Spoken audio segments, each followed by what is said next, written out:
by NASA astronaut Steve Bowen, who just returned from his 4th space flight. We're also joined by NASA astronaut Woody Hoburg and UAE astronaut Sultan al-Niyadi, both of them having just completed their 1st space flight. Andrei Fedyaev is their 4th crewmate. He could not be here with us today because he's back home in Russia with his family. So I'm in another room, and then we don't have media in the room with them there today. We would hate for them to get sick right as they just got back to Earth. But we do have media here on the line. So if you have a question, go ahead and press *1 on your phone, on the phone bridge, to raise your hand, enter our question queue. But if your question has already been asked, press *2 to lower your hand and exit our question queue. We'll also be taking questions from social media using hashtag #AskNASA. I've got my phone right here looking for your Ask NASA questions, so be ready for those on social media. So I'm going to toss it over now to Steve Bowen for some opening remarks. Thank you. It's a great pleasure, and it's fantastic to be back here. And really, first off, I'd like to thank everybody here at JSC at NASA, as well as SpaceX, for the incredible flight on Dragon, both up, back down, and for our relocate. And in addition, all the control centers around the world. You know, Huntsville, Scuba, Munich, Moscow. It's an incredibly integrated team, and we're actually just a few weeks away from coming up on more than 23 years of continuous presence on board the ISS in low Earth orbit. And I was looking at it and trying to get a sense of what that means. It's about 1/3 of the world's population wasn't even born when we first put man on board the ISS. So that's an incredible accomplishment, and we're just very proud and happy to have been a part of, so far, a chain of 69 increments, coming up on 70 increments. And you know, I think we did our part. I think hopefully we kept the chain strong, and we'll be able to pass that on to the next increment. And it's been an incredible pleasure for me, after several space flights, to get the opportunity to fly with Woody and Sultan and Andrei, and really, it's just amazing to watch people in orbit. It's really incredible. And thank you all very, very much. Thanks, Steve. Now let's jump into some questions. We've got some people here on the phone bridge. I'm going to kick it off to Marvin Marshall. He's with Space Report News. Marvin, go ahead with your question.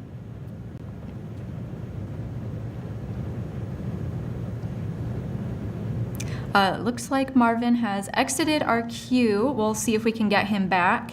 And now go to Elizabeth Howell. Elizabeth is with space.com.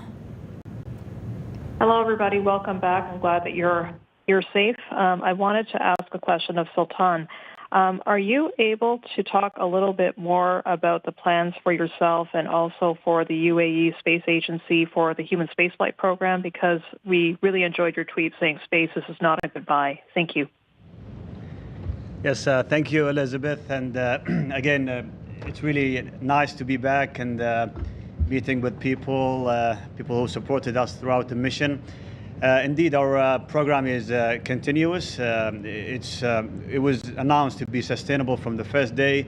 My mission is a continuation for the space program, starting from my colleague Hazal Mansouri, who flew in 2019. This is the 2nd mission. We have astronauts under training that they'll finish next year. So it's a continuation of the human space flights, and I'm happy actually to be part of it. And the UAE is committed to actually going further into space. And as you may know, UAE has signed the Artemis Accords, and hopefully we'll get to be part of it in the future. And yeah, I'm really happy with the overall performance of the activity in the UAE, and I think it's going to be really, really interesting in the near future. So we're going to flip over to a social media question, and this one is going to be for all of you. We talked a little bit about food before your mission, but now that you've been to space and back, Tori on X wants to know, what is your favorite food to eat in space? I think, you know, honestly, our favorite food to eat in space is the fresh food we occasionally get when visiting vehicles show up. But on sort of a general, throughout the mission thing, mine changed.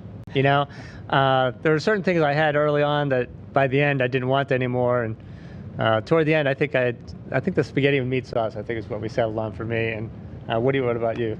Yeah, my favorite was pretty consistent with macaroni and cheese. That was always a special treat when that was available. But Steve's absolutely right. The variety in food is also really important, and we have an amazing food lab here at JSC that provides just a really amazing range of delicious meals.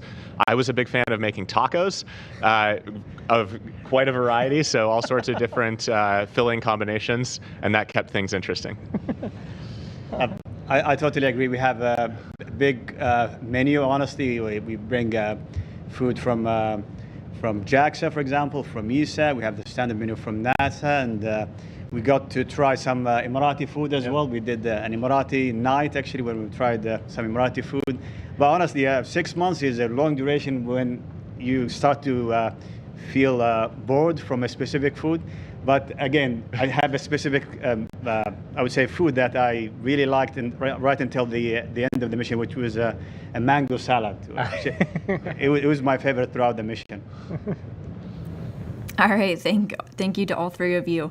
Hopping back now over to our phone line, we've got Tanisha Thomas with Spotlight PA.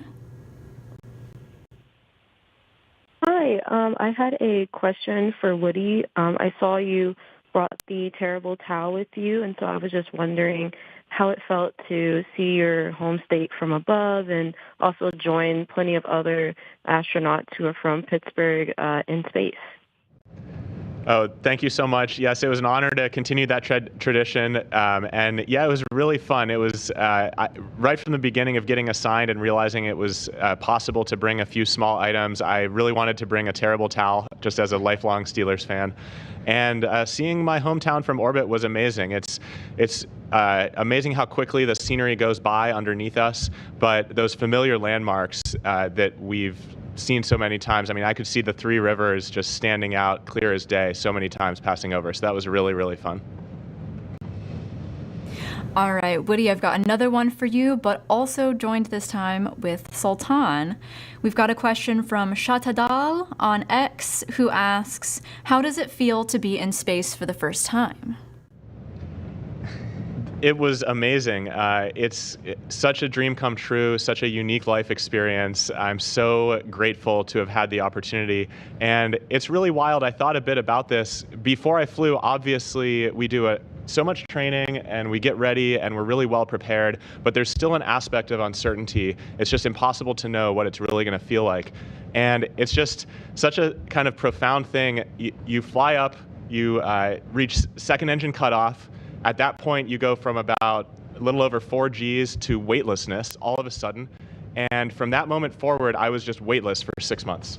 So it's amazing watching the body adapt, and you very quickly get used to that just being your new norm. In fact, I think in the past week, as we've been back here, it's been really interesting realizing how used to weightlessness I really am and how strange just basic things like walking or trying to jog feel now. But the body adapts so quickly. It's really amazing.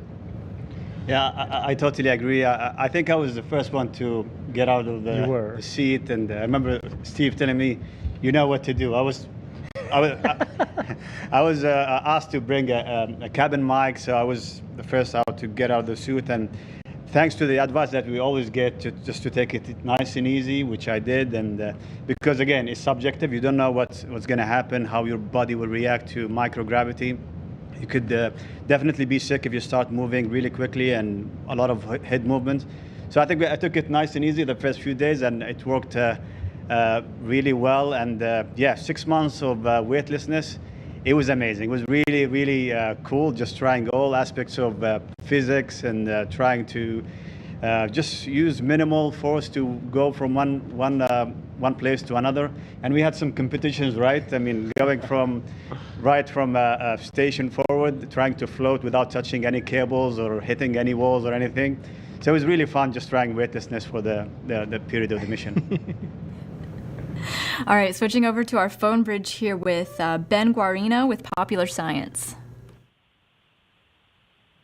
Hi, thank you for taking our questions. This is for all of you. I know you're kept very busy, but 6 months is a long time to be working on a science mission. So what did you do for fun? Did you have a favorite activity while you were off the clock in orbit? Thanks.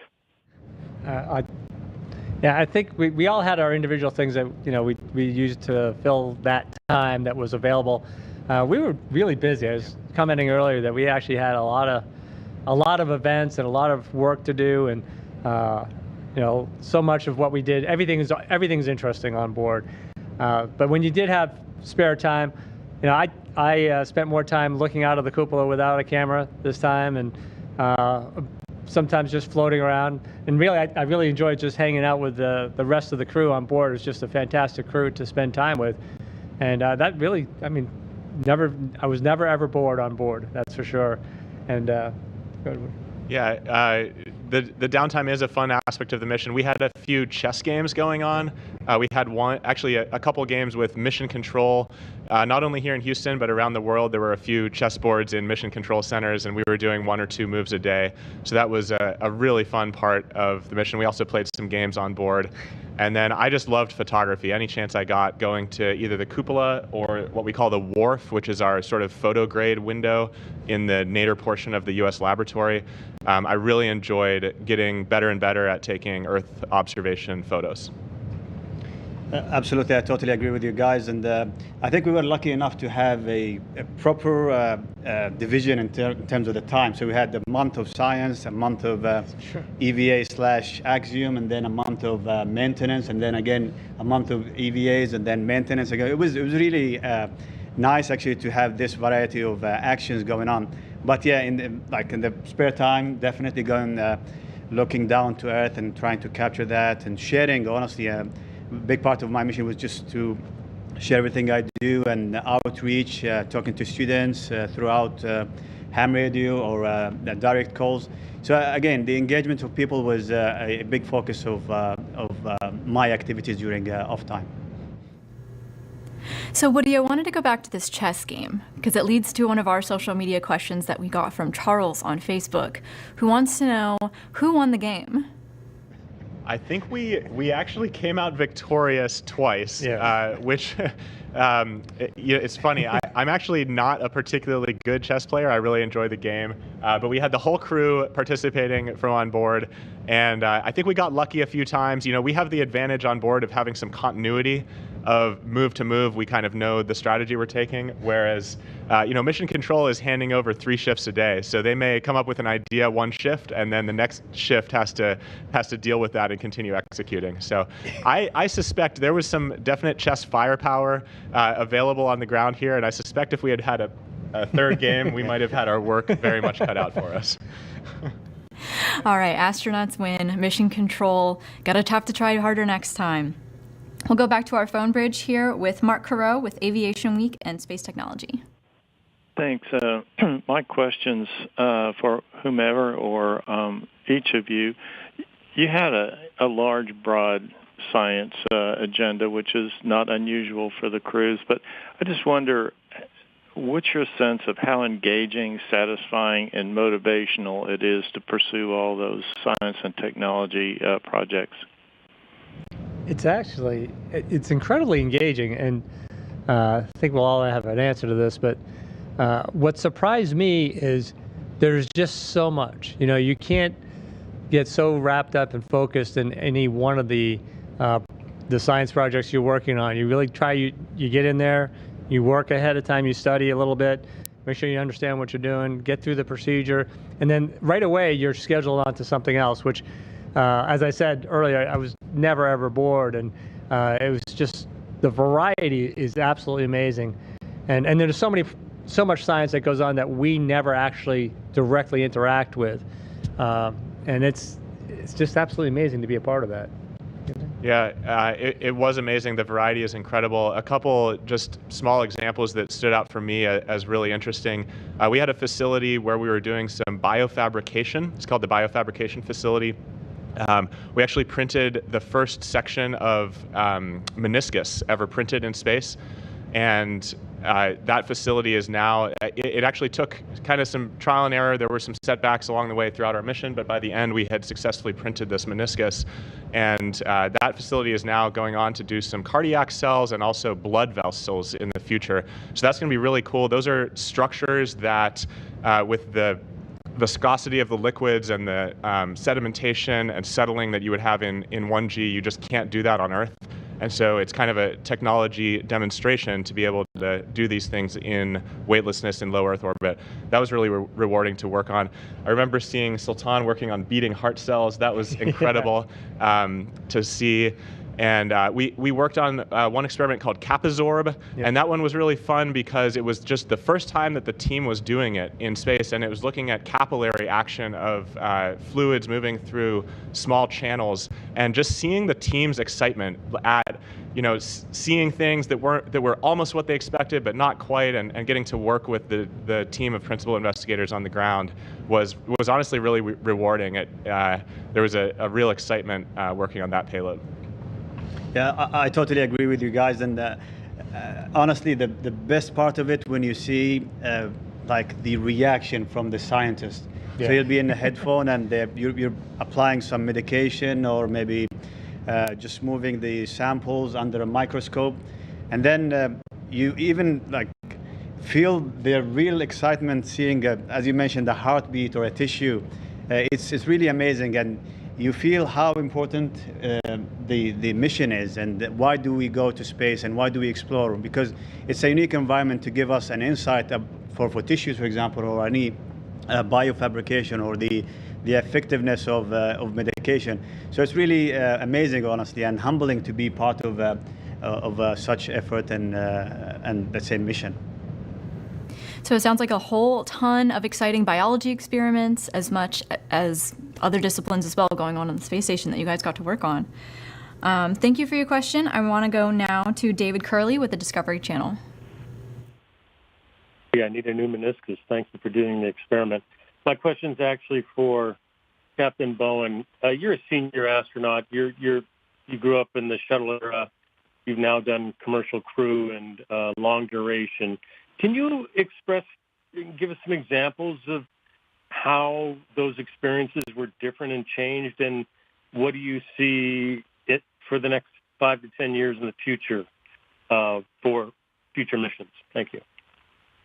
Yeah, and that's I've been privileged to have that opportunity to be here long enough to see those transitions and actually work in each of those programs along the way. The shuttle flights, when I first showed up, we arrived as a class shortly before the first increment launch to the International Space Station. And so the International Space Station was really the sort of the center of my entire time so far here at NASA. And so I've worked a number of things along the way. So when I first went to the International Space Station on a shuttle flight, I was basically a construction worker. And it was a very short series of missions that you work your way through, and you get really highly trained, and you execute the choreography, and you get it done, and you come home. And that sort of mission, we're seeing that now. We had Axiom 2 on board while we were up there, and that I looked at that as like, it's a shuttle mission. These guys, they come up here, they're very focused, they have their work to do. We help support them, help them understand what they don't have time to adjust to. And I think it ends up being a very successful model for that sort of mission. So when I first came to station, life on board station was short. And there are certain things I learned. The odor of space station was similar to an odor of a submarine. That's not necessarily a good thing. You get used to it pretty quick. And so for a long duration mission, it was really interesting for me to sort of witness that transformation from that high intensity short to a much longer, maybe slightly lower intensity. I still felt it was pretty intense along the way. But the changes that you see in your body, which these guys really experienced wholly for the first time. I had my markers. I told them before we got there that, as we get past the first couple of weeks, I'm as much a rookie at this as they are. And it was really amazing to have the opportunity to be a part of that. The model that we're using, I think, helps sort of keep that continuous. The things we're learning by having long duration missions, not just for long duration for exploration for NASA, but actually we are also subjects of a lot of this science as well. As we've been joking that your mission really isn't over till the last sample is taken, and we've got another month or so of that to come. But just being a part of that and that sort of mission, and then I also worked exploration, so I worked part of sort of the Artemis and Orion programs, and that is sort of a different step entirely. And so I think each of these models really has their place going forward, and I'm hoping we're going to continue with these shorter science-based missions, regardless of where that comes from. We could maybe get back into the business of that at some level. The long duration missions, they're looking at different lengths of increments. We sort of settled into the 180 days based on need at one point, but we had looked at other increment lengths, and as the opportunities arise, maybe we can look at some of those. And obviously exploration, everything we're doing now in low Earth orbit will help us extend man's reach into further and further into space.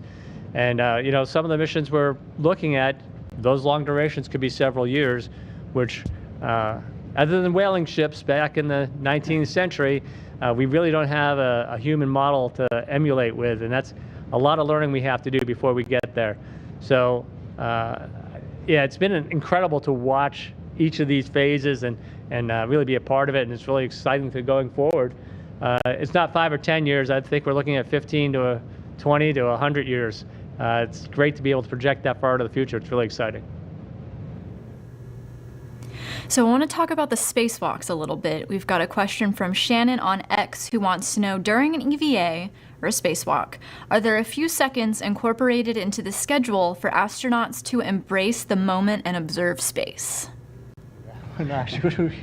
Well, I think I was lucky enough to be in that exact moment where sometimes we have downtime for the team to figure out the next task, for example. So we got a very lovely Ivy, and I think she was Anne McLean. She told me one time, take 5 minutes, take some pictures. So it was really great, just to have that moment and look down to Earth and seeing just nothing. What is protecting for you from dying is a thin glass, and just seeing everything crystal clear. So we do have some time to take some pictures and to observe the moment.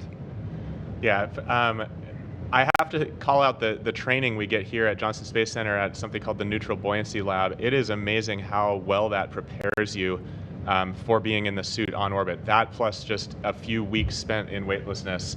I was just right at home in the suit, felt super comfortable, and so that kind of allowed me to just hit the ground running straight out the hatch. Definitely had that, it's hard not to have kind of a task focus of wanting to jump right into your activities. For me, it was actually on my second spacewalk right at the end.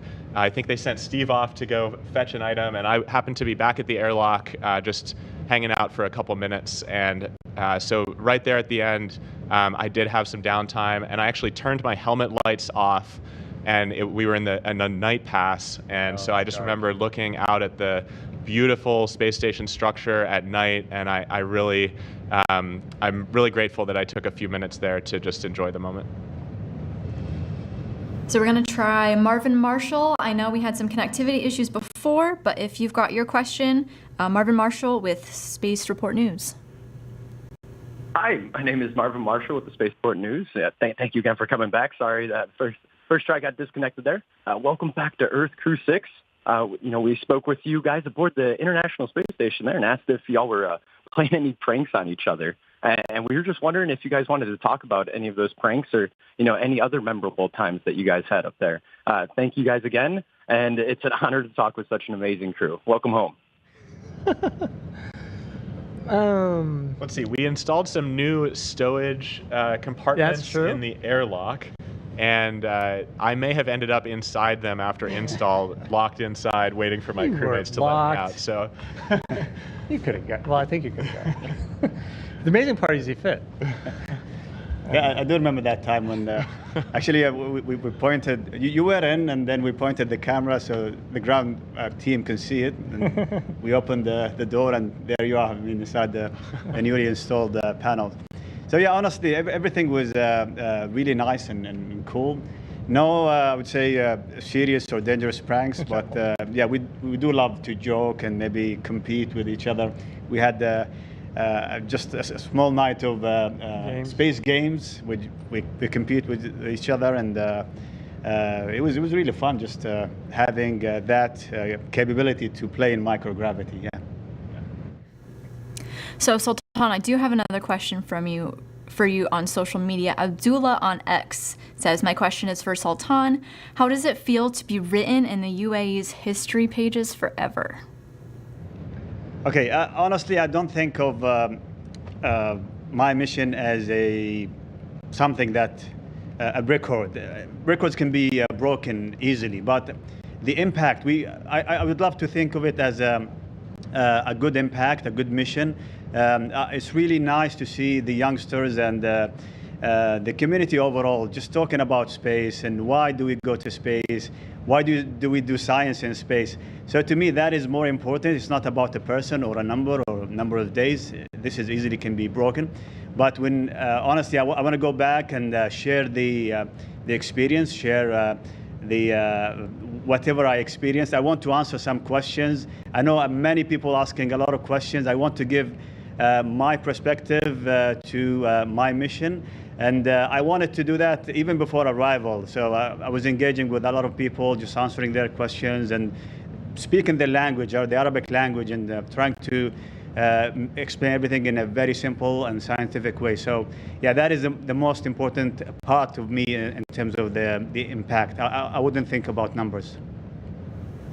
So switching over to Wadi Hoberg, you've got a question from Natalie with the Pittsburgh Tribune.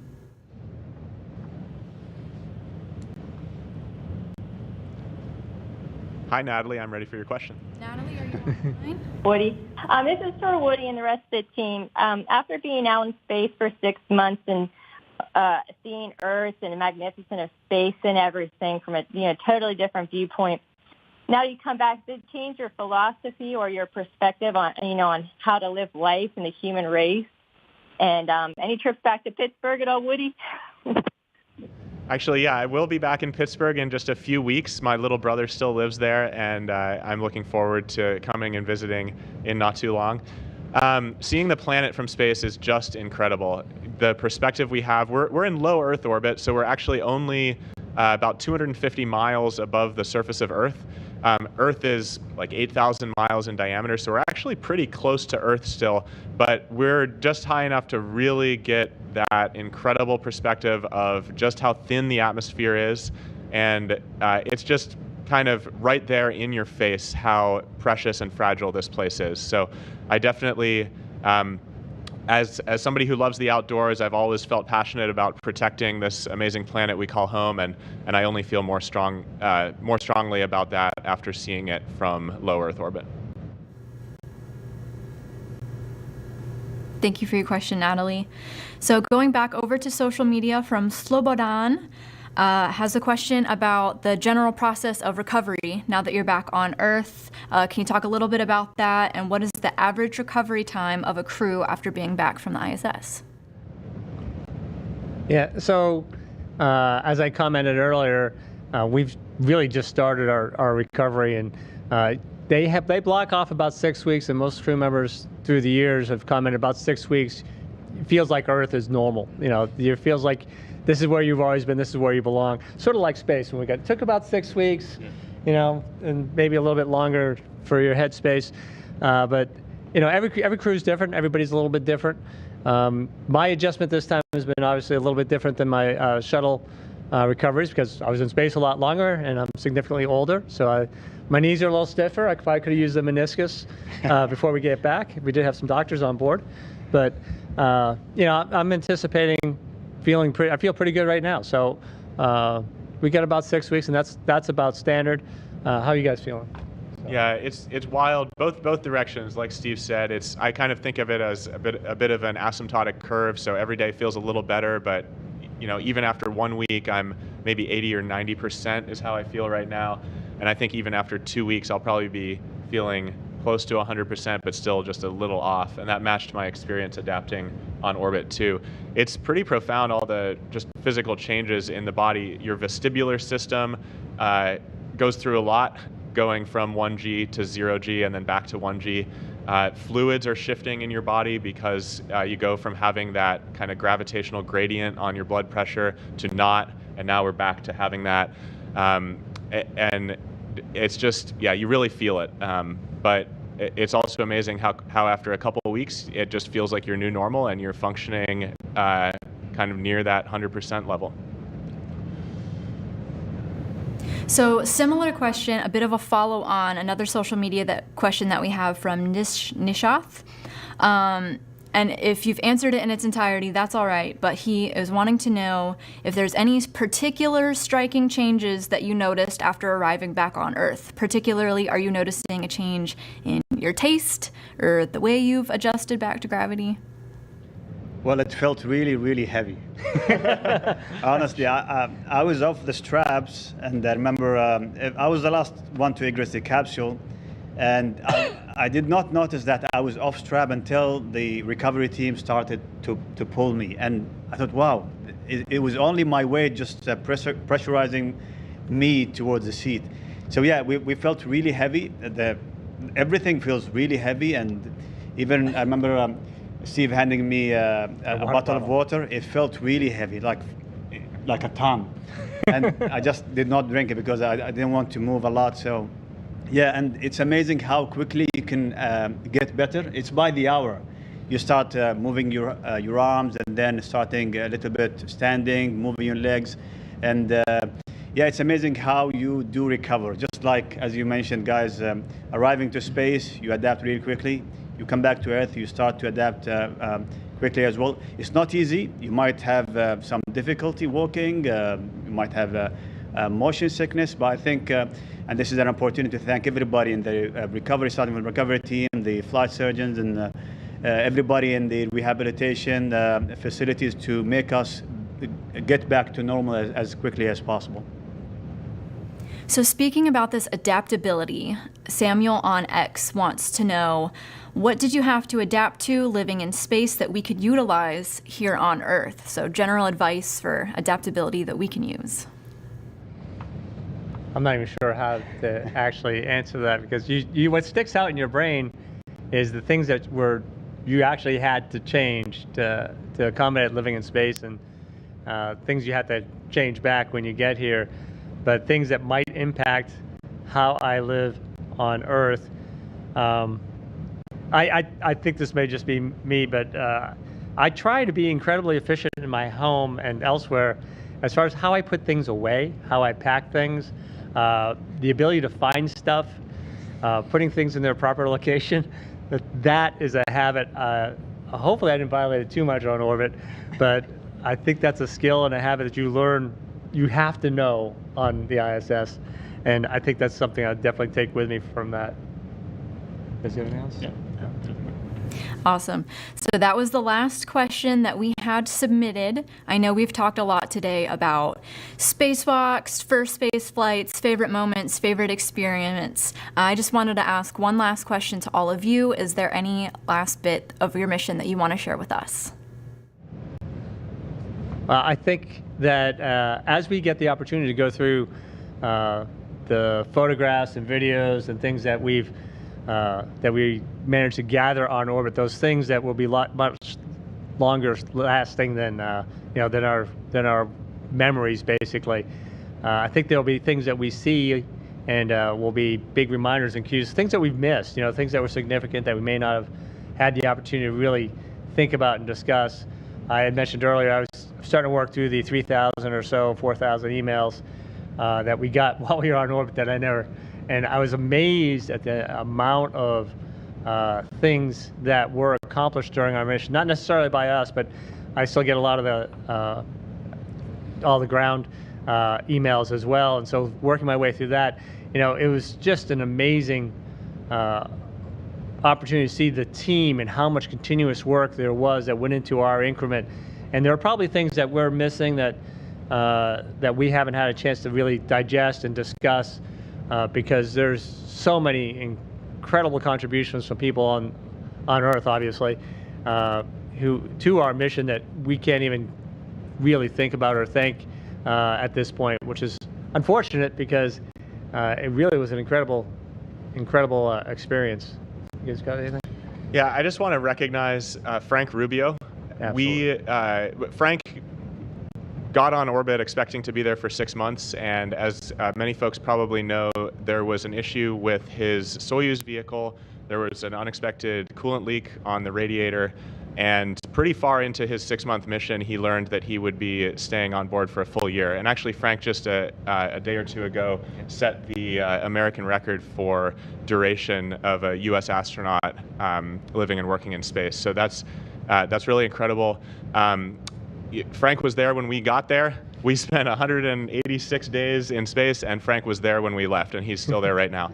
That guy's an amazing leader. He happens to be my classmate. He was our what we call USOS lead for the time we were on board, and he did a just exceptional job. And his cosmonaut colleagues, Sergey and Dima, are in exactly the same situation as him, spending a full year in space. So just being, basically we had some manifest changes that affected the time we were on board, and being up there, experiencing living and working in space with those guys was a real honor, and they're just doing a fantastic job. Yeah, totally agree with you guys. And honestly, I'll talk from my point of view, and this is a message to everybody in the region and specifically in the UAE. And I just wanted to say thank you for everybody. Thanks for the help and support. You might see 4 astronauts going to space, but honestly, this is not possible without the support of the families, the support of the friends, and the ground teams. We're not talking about hundreds, we're talking about thousands of people working tirelessly to make this possible. And throughout the 6 months, we might just work in the morning, work and then go to sleep, but definitely there are people working around the clock to make this possible, to facilitate all the science, all the daily works, the maintenance stuff. So it's a great thing, and coming from a region that missions to space were stopped for a long duration, I'm feeling humbled by this experience. So I would like to say thank you to you too, as well. Thanks to Andre in Russia if he's watching right now. So and I get to be asked honestly, do you want to go to space again? And I would say definitely I want to go to space. And if I get to travel with you guys again, I would definitely go with you again. So thank you so much. Thanks, Sultan. I want to extend my thanks to all of you, Woody Hoberg, Steve Bowen, and Sultan Al-Niadi for joining us here today. And I want to thank everyone on the phone bridge and on social media for sending in their awesome questions. Crew-6, we wish you all the best. Thank you for being here with us today. That concludes our Crew-6 post-landing news conference. Thank you for joining us.